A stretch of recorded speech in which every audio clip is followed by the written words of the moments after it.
Well, the Blues won. All right, what's up, everybody? Welcome to episode 12 of the Wild Blueberries Roundtable. I'm here today with Andrew Renz and Nick. As I just said, Blues won. Let's just hand it over to the Bruins fan so he could talk about how Tuukka Rask didn't allow cheap goals last night. Yeah, I mean, Rask deserved better than that. It's unfortunate, but somebody had to break, and at the end of the day, it was the Bruins.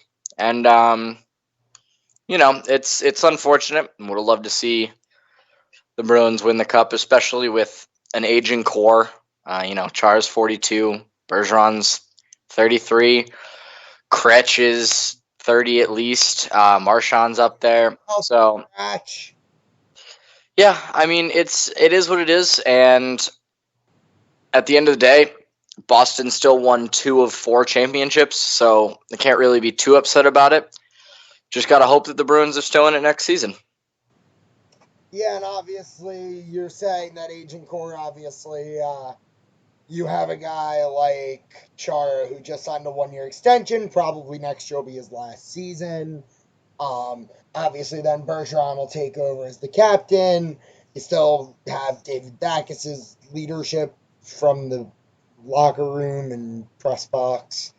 And obviously, Tuukka's still there, and Pasta's still... He's 32. I was about to say that. He's 32, and there's no clear successor. So... Pasta's young, DeBrusk's young, McAvoy's young, Grzelcyk had a promising season, so the Bruins still have a bright future. I just don't think it's as bright as its current core. And I think you can agree with me there, Nick. Absolutely. All right. So, obviously we're talking about the Conn Smythe last episode. Didn't go to Binnington. It did go to Ryan O'Reilly. Renz, what are your thoughts on Ryan O'Reilly winning the Conn Smythe last night?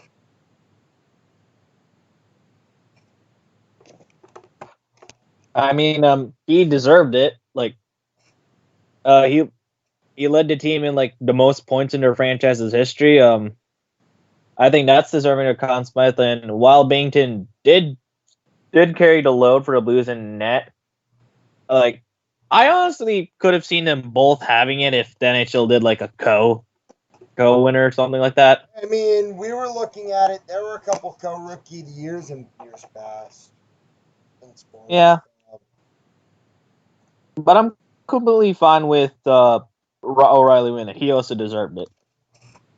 You'd have to agree there. O'Reilly had a fantastic playoff run, and Buffalo definitely is regretting that trade right now.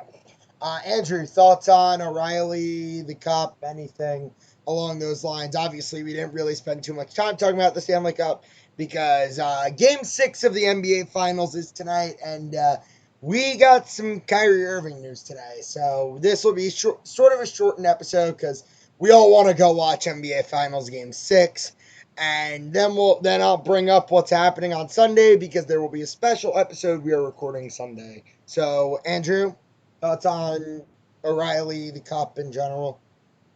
In terms of postseason scoring, at least for the Conn Smythe, if there were 2 separate awards, as you see in the MLB, where they have a playoff MVP and a World Series MVP, I would say Ryan O'Reilly deserves your Stanley Cup Final MVP because of how he played in the Cup Final.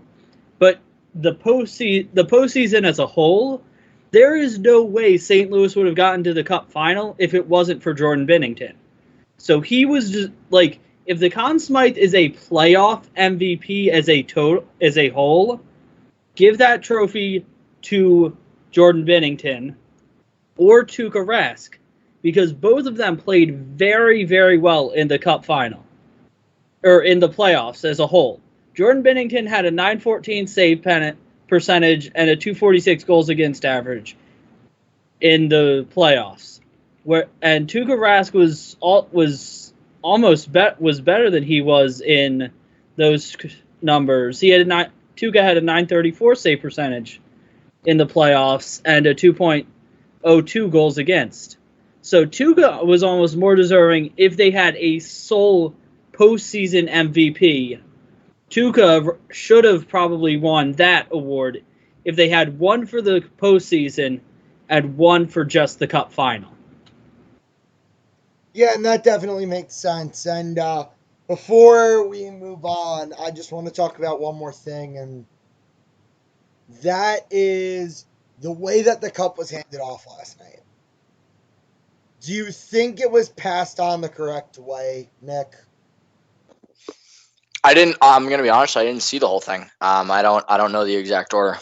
All right, I know Renz, Andrew, and I were on during the game. So, Renz, you think the cup was passed in the right order? I would think it would. Like the Petrangelo, the captain, passes up to Bouwmeester and then passes up to the rest of the veterans, and then to the young guys.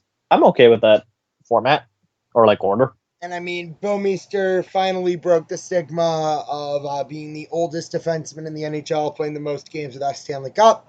Now he's got a Stanley Cup.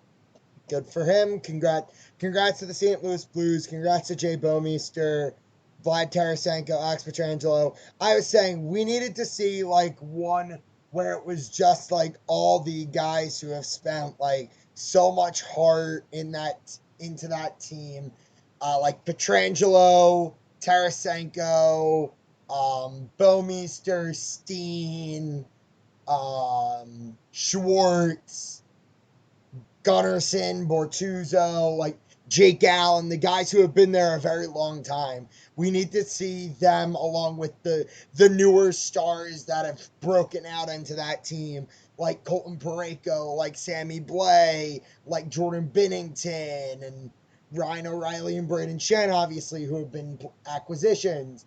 We want to see those guys first before like Robert Thomas and Oscar Sundqvist is the two-time Stanley Cup champion, isn't he? Does he have two? Yeah. Two or three rings? I believe he has 2. Because I think he missed out on one of Pittsburgh's. Mm. Well, and one thing I just want to say. Oh, go ahead. He missed out on one of Pittsburgh's. He missed out on 17-18. No, 17-18 was the Caps. He missed out on 15-16 is what he missed out on, I think. I just want to. He missed out on the 2017 Oh, no, yeah, no, that's what he missed out on, 16-17. So He won it in 15-16. He was a healthy scratch most of that year. Yeah. And got a cup ring. And then this year contributed in a fairly large manner to their cup win. At least in a bigger role than he did in 2016 with the Penguins. For sure.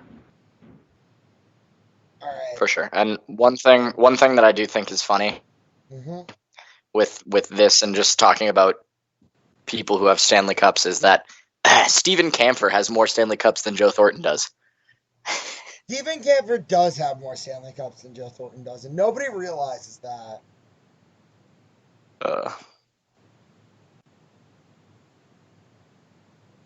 That is really weird though, because it's like, oh yeah, he does. Well, I mean, it's not necessarily that he has more Stanley Cups. They have the same amount of Stanley Cups, like 0. Kampfer has a cup. Steven Kampfer won in 2011. I don't think he didn't get the name engraved on the cup. He was on the roster. If you go to his elite prospect page, it says Stanley Cup champion. I don't know if he got a ring, but he did not. He got. I think he got a ring. I don't know that he was necessarily engraved on the cup. On the cup. Well, he played in the cup final, but his name is not on the Stanley Cup. He played in 38 games, 3 short of what is required to have his name engraved. Still got a cup? Yeah. He got a cup ring, and he got in the picture. Oh, my God. Obviously, I have the Yankee game going on in the background. They're playing the White Sox right now. Brett Gardner just lasered one into right field. Mark Savard was included on that 2011 Cup. Despite not playing. Yeah. All right. So now moving on from Stanley Cup talk to NBA Finals talk. So before we do anything, we'll say a couple of things. First off, this is the last game at Oracle Arena for the Golden State Warriors, no matter what the outcome is. It was a great run there. They got a very nice new stadium next year. In San Francisco, the Chase Center. It's a $1.4 billion arena. So yeah, it's coming out really nice. It's going to be the new home of the Warriors, and I think they're also planning on doing a lot more there. But it's all done. Oracle Arena's done after tonight. They had a good ride there. Talking about good rides on the Golden State Warriors, Kevin Durant. So Durant is done for next season. He will not be playing. However, there was reports that did say that his stock on the market did not drop despite the torn Achilles. Like, there are many teams in basketball that still believe that there will be a max contract at Kevin Durant's doorstep come next season, and there are a lot of teams that may do it. And the Raptors start off with a 5-0 run.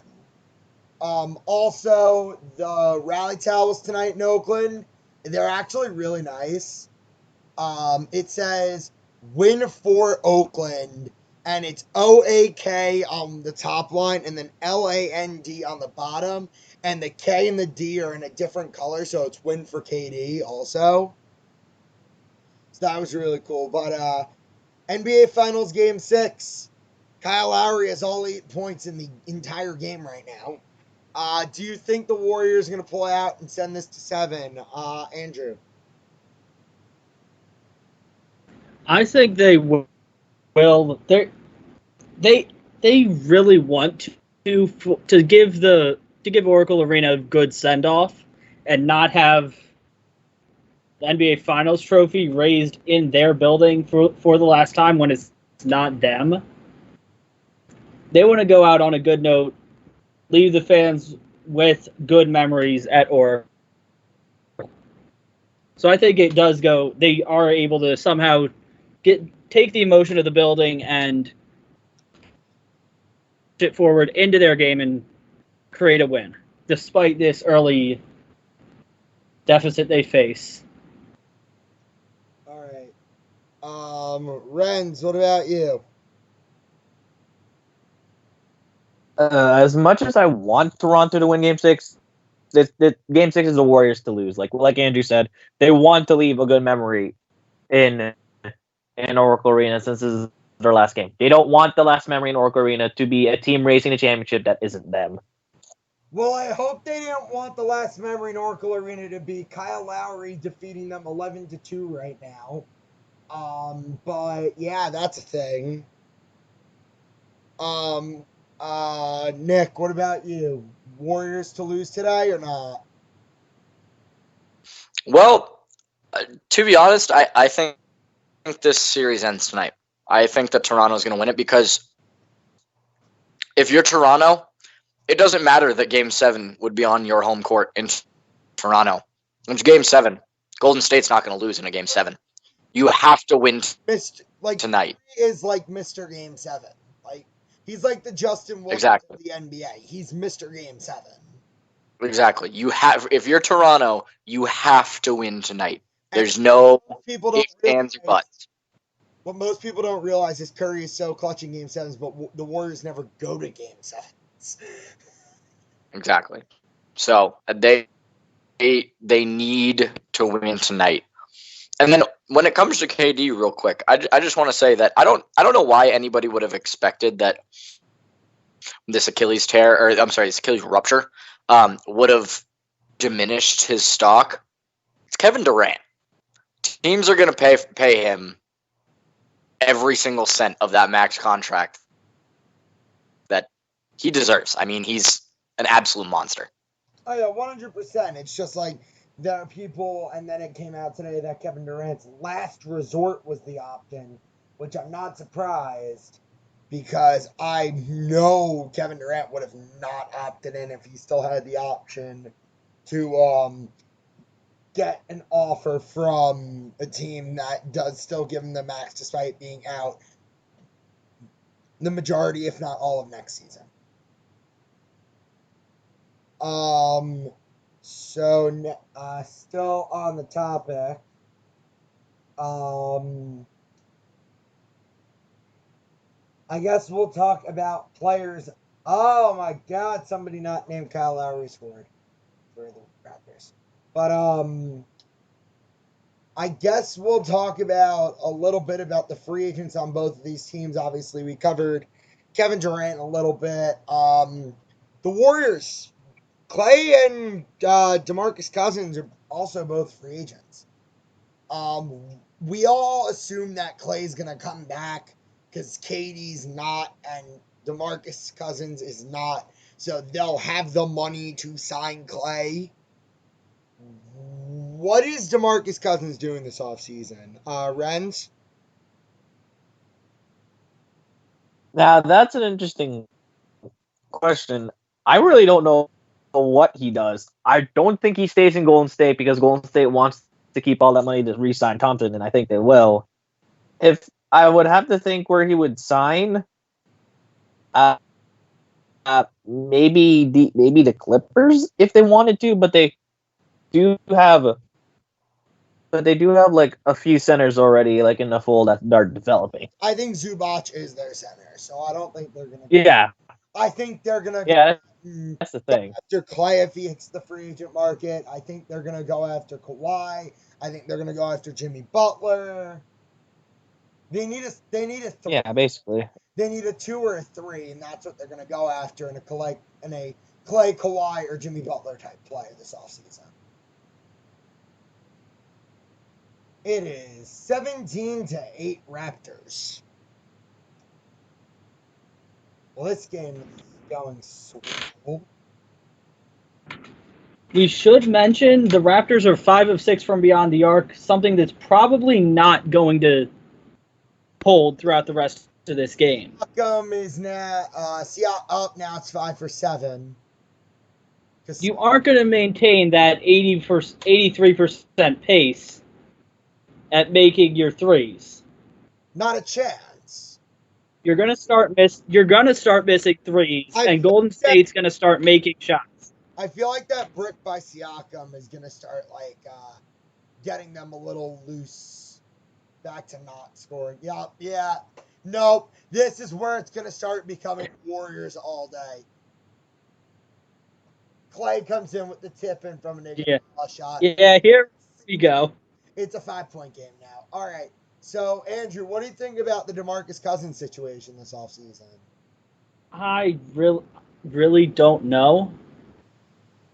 Mainly because I don't follow basketball that closely. So I really don't care. Fair enough. What happens? And I think he's not coming to Philadelphia because he doesn't fit, and you have Joel Embiid. I really don't care. And we have one of the best players in basketball in Joel Embiid. When he's healthy. And we have our own issues trying to see if Tobias Harris and Jimmy Butler will actually stay. Right. So I have no real thoughts on the DeMarcus Cousins situation. All right, and then I'm going to guess that you have the same opinion, Nick. Yeah, I honestly couldn't care less. It's Clay's going to stay in Golden State. I think that's pretty much clear. But Cousins, who knows where he goes? I think he may end up going to Orlando, and Vucevic may go somewhere else, maybe like Sacramento. Because if Vucevic goes to Sacramento, I think they're a legit playoff team. But at this point, it's too close to call. And also with Kawhi, I feel like he's going to end up staying in Toronto, so we'll see what happens. Speaking of players who are free agents in the NBA come June 30th at 6 p.m. because they changed that to not interfere with the NHL. Kyrie Irving fired his agent yesterday and signed on with Rock Nation. Now, for anyone who's not familiar with the agent scene in sports, Rock Nation is the agency owned by, there's this famous guy, I don't know, Nick, you ever heard of a guy named Jay-Z? Maybe once or twice. Yeah, so that's Jay-Z's company. He has some top-tier clients. He has Robinson Cano under his agency. But when he hired Rock Nation, it was kind of all signs point to one spot. And the Boston Herald came out today and said that all eyes look clear to him signing with the Brooklyn Nets this offseason. Friends, are the Brooklyn Nets really just going to replace Kyrie Irving with D'Angelo Russell with Kyrie Irving? Now, here's the thing, and I don't know if I would like this, but I'm thinking that the Nets are making them coincide with each other. Like, they're going to plan on signing both. I highly doubt it. If I were the Nets, I would sign Kyrie and then use D-Russ in a trade for Anthony Davis, but that's just me. I've seen myself as a Nets fan long enough. The Nets are, would I say dumb? Yeah, probably. They're probably dumb enough or smart enough. I have no idea to do that. I don't know. The Knicks are sort of out on Anthony Davis. It's just Lakers, and more Lakers at this point. Despite not being a huge basketball fan, Nick, obviously you're a Celtics fan. How's this impact this world like the Boston Sports Network right now? Like, alongside the whole Bruins losing the cup, is this Kyrie thing change anything, or it was like, oh yeah, we knew he was gone already? It was expected. I really you don't really see many Boston fans losing too much sleep over this. Irving leaving was almost inevitable at this point, especially with the playoff exit. I mean, there was no way around it. We're losing Kyrie Irving, but at the end of the day, you know, it is what it is. Players come and go. We got a lot of young talent. It's Jason. And to the point of D'Angelo Russell, one thing to note is that D'Angelo Russell did post an Instagram picture of a custom Kyrie Nets jersey right next to his own. So, I'm not saying that the Nets might benefit from having them both, but it seems that D'Angelo Russell is on board if Kyrie's on board. Oh, yeah, so that's just like Mitch Marner hanging out with all the Islanders at Matt Martin's golfing party a couple of weeks ago. Marner to the Islanders confirmed. No. That's my entire hockey team's fan base at that point. It was like, oh my God, we saw Mitch Marner hang out. Matt Martin basically, when Matt Martin was on the Toronto Maple Leafs, Mitch Marner basically had two fathers. Patrick Marleau and Matt Martin. So, it's not expected that Marner's hanging out with Martin. It is a little surprising that there hasn't been more speculation that there had to be some tampering going on, because, like, you look at the Islanders that were there. Martin, Cizikas, Bailey, like, guys like that. And I think Leddy was there, but that doesn't matter. Leddy's getting traded this offseason anyway. Or at least we all hope he does. Andrew, as a Sixers fan, how's it to see Kyrie switching teams that in our team's division, not only in our team's conference, because I'm a Knicks fan, in our team's division? we gave Brooklyn tried to give us a good run, but then Joel Embiid decided to be himself, and some guy tried to talk shit on Ben Simmons, and Ben Simmons went all God mode on him. So, and I mean, Kyrie kind of needs some players around him to actually succeed, and I don't know if he'll have that with the Nets, because they've been a rather incompetent organization lately.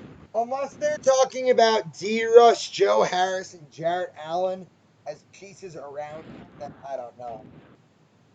Yeah, there's not really good pieces around in Brooklyn right now. So it's an issue for them.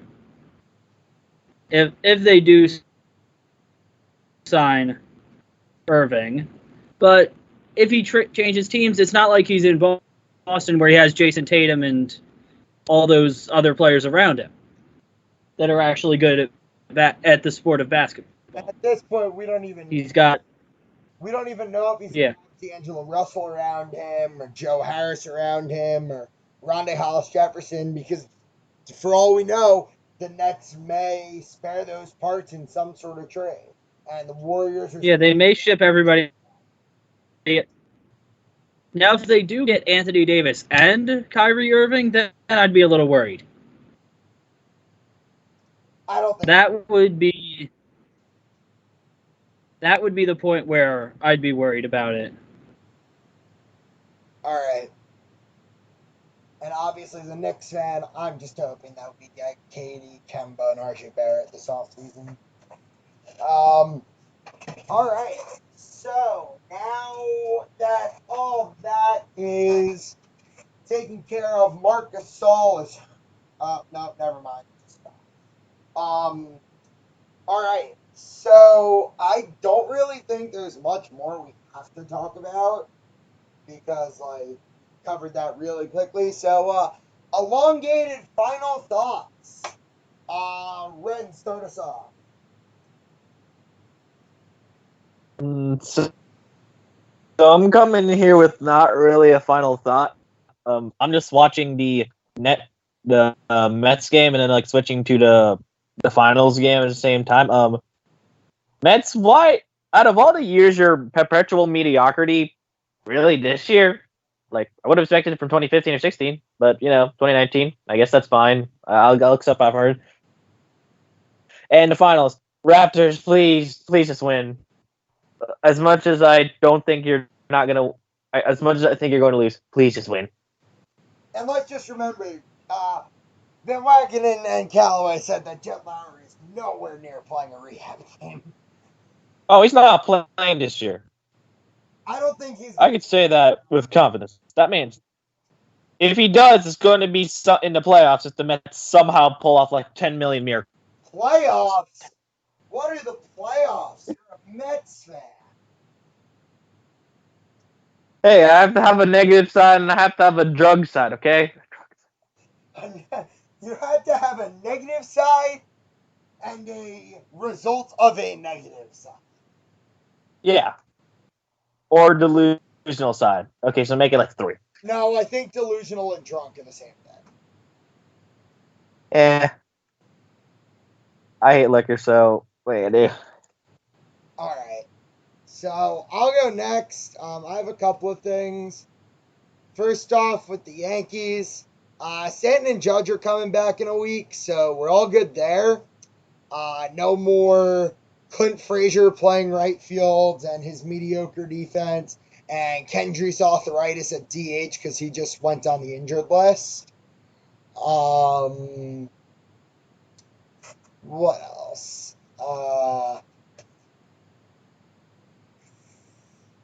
Craig Berube got his interim tag stripped. He kind of had a good final interview to be hired as the next head coach, so I don't blame him. I mean, look at what he did in his last interview. He raised a cup over his head. What else? Just going through. New York City FC finally won a U.S. Open Cup game last night. We drew DC United in the round of 16, so it was fun while it lasted. Congratulations. Yeah. Good luck. We're going to get mollywopped by DC. Which can lead right into my final thoughts, which would be the Union blew a 1-0 lead with 5 minutes to go at extra time to DC. You blew it 2-1 lead with 5 minutes. No, we blew a 1-0 lead. It was 0-0 going in. I forgot you lost. It was 0-0 going into extra time.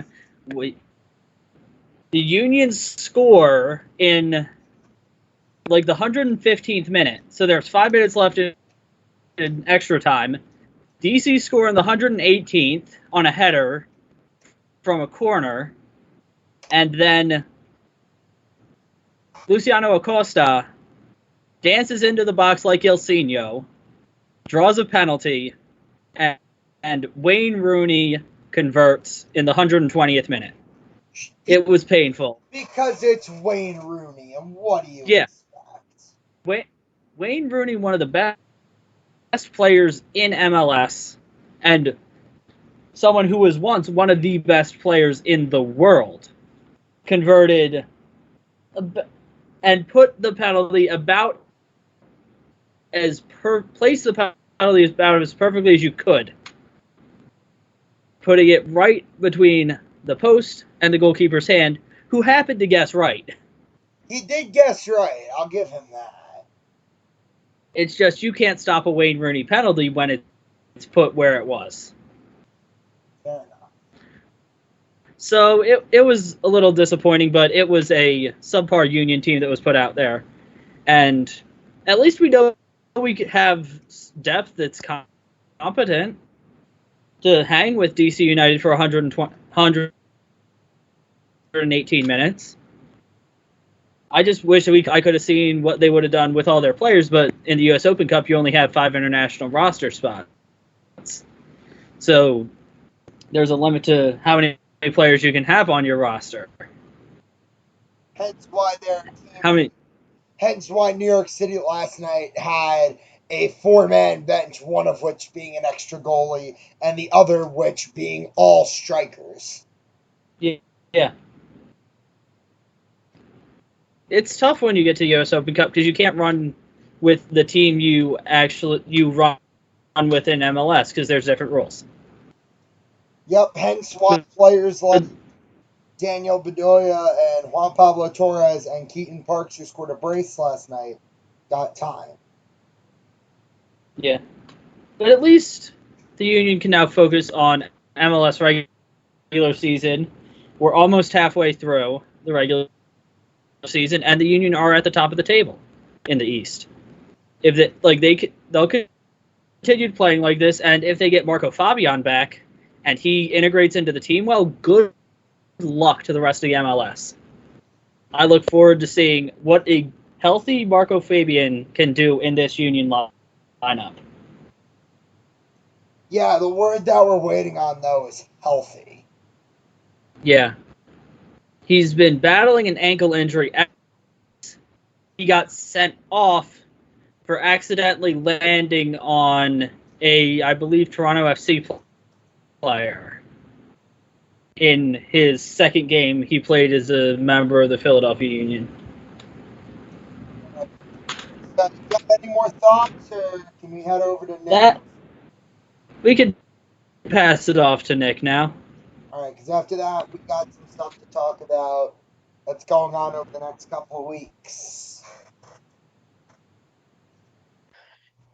Nick, final thoughts? All right, so I'll just wrap it up. Yeah, I'll just wrap it up here with as much as the NHL season is over, very much looking forward to the draft. It's gonna be a great draft with the look of the talent that's in this draft and free agency. I mean, reports today were saying that San Jose and Erik Karlsson have been in contract talks. Could see Erik Karlsson stay in San Jose. Could see him go to. I know Montreal's been thrown around. I know Ottawa's been thrown around. So Ottawa, we'll see. There's It's going to been be rumors. an interesting offseason. Apparently, somehow the Sharks are willing to pay him $11 affiliate for 8 years. I'm just like, how do you get that money? And I just don't know how. You don't bring back Eunice Donskoy and try and find a trade partner for Timo Meyer. That, or you somehow trade you don't sign Pavelski, but I can't see that. Pavelski's a free agent too, but I don't think they will get rid of their captain. No. Right. So now talking about what's going on over the next couple of weeks, because we got a little oddball schedule set up because of conflicts for a bunch of us and a couple of things going on. Sunday night, we are recording a round 1 mock draft, just like how it goes on like all the sports websites. We do, obviously, we go pick by pick. Each person has teams assigned. Renz, you're on the clock. Then on Thursday during the NBA draft, or right after the NBA draft, we're recording, or during it, after the Knicks pick at least. And then we got a couple of more weeks with 2 episodes. Then we're skipping a Monday to wrap up, or to then go during summing up week 1 of free agency. Then we got another week or 2, and then we're going to 1 a week until NFL training camp starts. All right. Thank you for listening to the Wild Blueberries Roundtable, home of unbiased Boston sports fans and a lot of bullshit. Lots of bullshit. We will see you Sunday night, episode 13, the first round NHL mock draft.